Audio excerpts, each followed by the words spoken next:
আমার channel Bengal তোমাদের সবাইকে স্বাগতম। আজকের এই ভিডিওতে তোমরা পেয়ে যাবে বাইক মেনটেনেন্সের 5খানা টিপস, যেটা তোমাদের আমি দেখিয়ে বুঝিয়ে দেবো যে তোমরা কিভাবে সেটাকে মেনটেন করতে পারবে।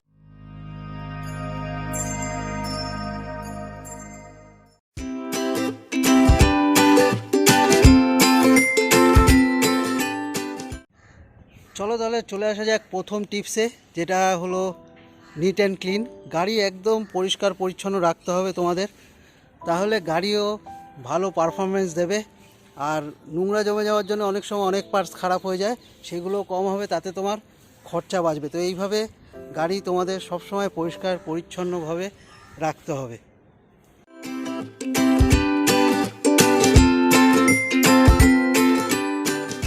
তাহলে এবার 2 নম্বর টিপসের কথা তোমাদের বলি। 2 নম্বর টিপস হচ্ছে চেন সবসময় এক্স্যাক্ট পজিশানে থাকতে হবে, যেখানে চেন বেশি ঢিলাও থাকবে না, বেশি টাইটও থাকবে না। তো চলো সেই জায়গাটা কিভাবে আমরা চেক করব সেটাই তোমাদের এখন দেখাবো।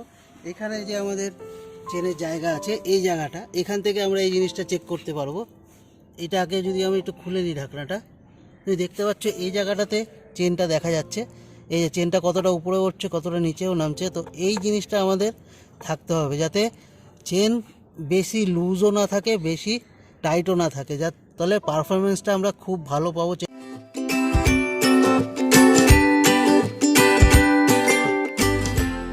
চলো বন্ধুরা, এবার তোমাদের বলি 3 নম্বর টিপসের কথা, যেটা হলো ইঞ্জিন অয়েল। খুবই ইম্পর্ট্যান্ট একটা জিনিস।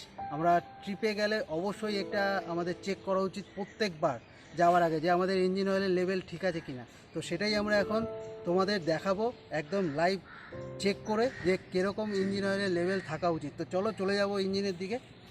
তো এই হচ্ছে ইঞ্জিন, আর এখান থেকে এই যে বাটন স্ক্রুটা আছে, এর সঙ্গেই লাগানো থাকে লেভেলার, যেটা দিয়ে আমরা ইঞ্জিন অয়েলের লেভেলটা চেক করতে পারবো। তো এই নিচের অংশটা আমরা ভালো করে পরিষ্কার করে নেব। দেখতে পাচ্ছ এই জায়গাটা শুকনো, এর মিডিল অবধি থাকলে পরে ইঞ্জিন অয়েলের একদম পারফেক্ট, তার নিচে নামলে পরেই ঠিক না, মানে ইঞ্জিন যে কোনো সময় হয়তো সিজ হয়ে যেতে পারে। এর উপরে থাকলে কোনো অসুবিধা নেই। তো আমরা এখন দেখে নেব, চলো, যে ইঞ্জিন অয়েলের লেভেলটা কেমন আছে ইঞ্জিনে। তো দেখতেই পাচ্ছ বন্ধুরা, লেভেল মিডিলের থেকে অনেকটাই উপরে আছে, তাহলে আমার গাড়িতে ইঞ্জিন অয়েলের লেভেল একদম ওকে। তো আমি সেটা স্যাটিসফাইড হয়ে গেলাম যে আমি যে কোনো জায়গায় ট্রিপে বেরোতে পারবো, কোনো অসুবিধা নেই। তো চলো এটাকে এখন জায়গা মতন ফিট করে দিই। এবার চলে যাব আমরা 4 নম্বর টিপসে।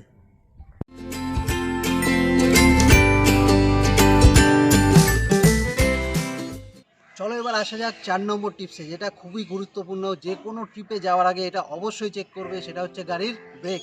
কারুর থাকে ডিস্ক ব্রেক, কারুর থাকে ড্রাম ব্রেক। তো আমার গাড়িতে আছে ড্রাম ব্রেক, আমি সেটা তোমাদের অ্যাডজাস্ট করে দেখাবো।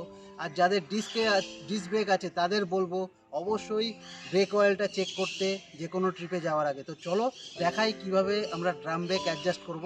তো তার জন্য প্রথমেই বলবো, চলে আসো আমার গাড়ির হ্যান্ডেলের দিকে। দেখো, এই হচ্ছে আমার ফার্স্ট ব্রেক, অনেকটাই খেলছে, আমার মনে হচ্ছে একটু অ্যাডজাস্ট করতে হবে। তো এখন চলে যাব চাকার সামনে যে অ্যাডজাস্টমেন্টের জায়গা আছে, এই যে নাটটা, এটা টাইট করে আমরা ব্রেক অ্যাডজাস্ট করতে পারি। তো এটাকে একটু সামনের দিকে এগিয়ে আমরা এই নাটটাকে একটু টাইট করে নেব।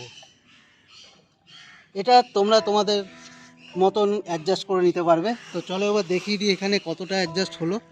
দেখতে পাচ্ছ অনেকটাই এখানে অ্যাডজাস্ট হয়ে গেছে, তো আমার মনে হয় এটা ঠিক আছে। তো এইবার চলে যাব আমরা সেকেন্ড ব্রেকে, মানে দ্বিতীয় চাকার ব্রেকের দিকে আমরা চলে যাব। তো সেখানেও আমরা দেখে নিই কীভাবে অ্যাডজাস্ট করবো। আগে আমরা পা দিয়ে এটাকে একটু পুশ করব। তো এখানেও মনে হচ্ছে ব্রেকটা একটু টাইটের দরকার আছে। তো একই রকমভাবে এইটাকে সামনের দিকে সরিয়ে আমরা এই নাটটা একটু টাইট করে নেব। তো এইভাবে হয়ে যাবে আমাদের ব্রেক টাইট। তো অবশ্যই বলবো যে তোমরাও নিজেদের গাড়ি নিয়ে কোনো জায়গায় যাওয়ার আগে দুটো ব্রেকই অবশ্যই চেক করে নিও। তো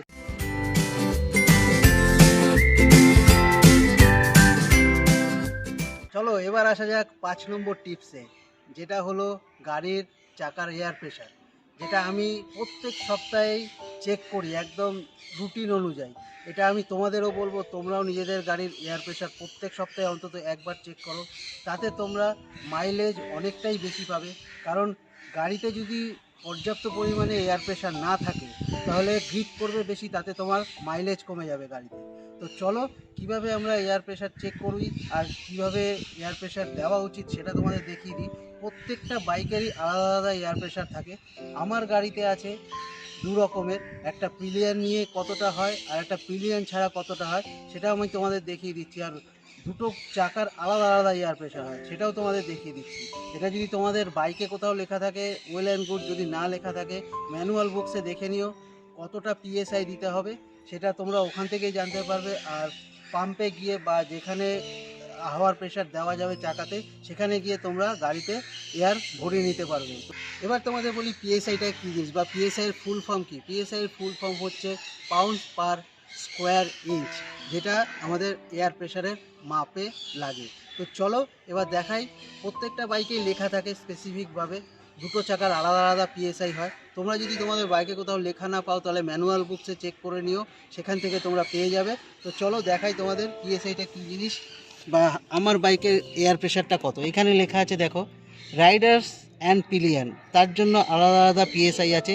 ফার্স্ট চাকায় লাগবে 25 পিএসআই আর পিছনের চাকায় লাগবে 41 পিএসআই, দেখতে পাচ্ছ তোমরা। আর যদি রাইডার অনলি হয়, শুধু যদি একজনই যায়, ফ্রন্ট চাকার জন্য লাগবে 25, যেটা সেম। আর দেখো এখানে রেয়ার পিছনের চাকাটার জন্য চেঞ্জ হয়ে গেল 33 পিএসআই। তো এইভাবেই আমরা পিএসআই চেক করে নেবো নিজের গাড়ির, আর এইভাবেই আমরা এয়ার প্রেশার মেনটেন করব নিজের গাড়িতে, তাহলে ঠিকঠাক মাইলেজ আমরা গাড়িতে পাবো। তো ভিডিওটা এই অবধি তোমাদের কেমন লাগলো অবশ্যই কমেন্টস বক্সে কমেন্টস করে জানিও। যদি ভালো লেগে থাকে বন্ধুদের সঙ্গে শেয়ার করে দিও, পারলে আমার চ্যানেলটাকে সাবস্ক্রাইব করে রাখো। এরকম আরও ইনফরমেটিভ ভিডিও তোমাদের জন্য আসতে চলেছে। তো চলো এই ভিডিওটা আমি এই অবধি রাখছি, দেখা হবে তোমাদের সঙ্গে পরে আবার অন্য কোনো ভিডিওতে। ততক্ষণের জন্য tata, bye bye and take care.